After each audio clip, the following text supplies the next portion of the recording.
बिहार चुनाव की तारीखों का आज ऐलान होने वाला है, लेकिन इससे पहले सभी राजनीतिक दलों में हलचल तेज हो गई है। एनडीए में भी आज सीट बंटवारे को लेकर चर्चा होनी है। इन तमाम बातों को लेकर हमारे संवाददाता हिमांशु मिश्रा ने बात की बिहार बीजेपी प्रभारी भूपेंद्र यादव से।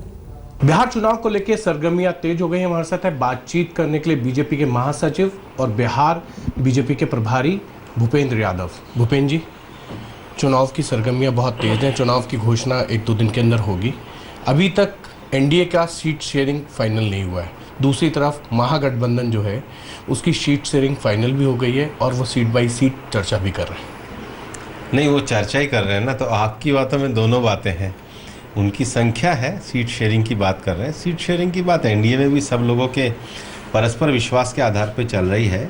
हमारे चुनाव प्रभारी श्री अनंत कुमार जी सब लोगों से बातचीत कर रहे हैं और शीघ्र ही सारा विषय फाइनल हो जाएगा। आज जो आपकी मुलाकात होनी है, चाहे रामविलास पासवान जी के साथ हो या मांझी जी के साथ, क्या मान के चलें कि आज सीट शेयरिंग को लेकर फाइनल डिसीजन हो जाएगा? लगातार सब लोग बातचीत कर रहे हैं और सबका सहयोग लेकर चुनाव की रणनीति, चुनाव के बारे में विषय, मुद्दे, विज़न, कार्यक्रम, जनसंवाद, सब पर बातचीत चल रही है और सभी विषय सही समय पे उत्तर के साथ आ जाएंगे। जिस तरीके से बिहार के अंदर महागठबंधन से मुलायम सिंह यादव बाहर आ गए, क्या इसका फ़ायदा बीजेपी को मिलेगा? देखिए, मुलायम सिंह जी के साथ भी जो बर्ताव नीतीश जी ने किया है वो उनकी कार्यपद्धति का एक भाग है। आप ये मान के चलिए कि बिहार में जंगल राज की समाप्ति के लिए का नारा नीतीश कुमार जी ने दिया था और आज जब उनको सत्ता लेनी है तो वो लालू जी के 15 साल को सुशासन का सर्टिफिकेट दे रहे हैं।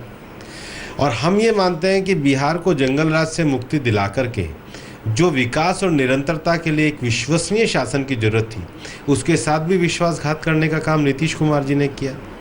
जब जतिन राम मांझी जी ने बिहार में गरीबों का काम करने वाले मुख्यमंत्री के रूप में अपनी इमेज बनानी शुरू करी, तो उनके साथ भी विश्वासघात करने का काम उन्होंने किया। और ये तो राजनीतिक परिस्थितियों को और अखबारों को देखने से स्पष्ट होता है।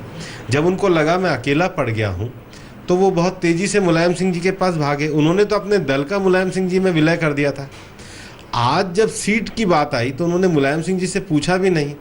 तो हम तो शुरू से कह रहे हैं कि नीतीश जी को हमने भी पहचाना है कि उन्होंने विश्वासघात की राजनीति करी है। बिहार की जनता ने भी पहचाना है। शुक्र है, देरी से सही, पर मुलायम सिंह जी ने भी पहचान लिया।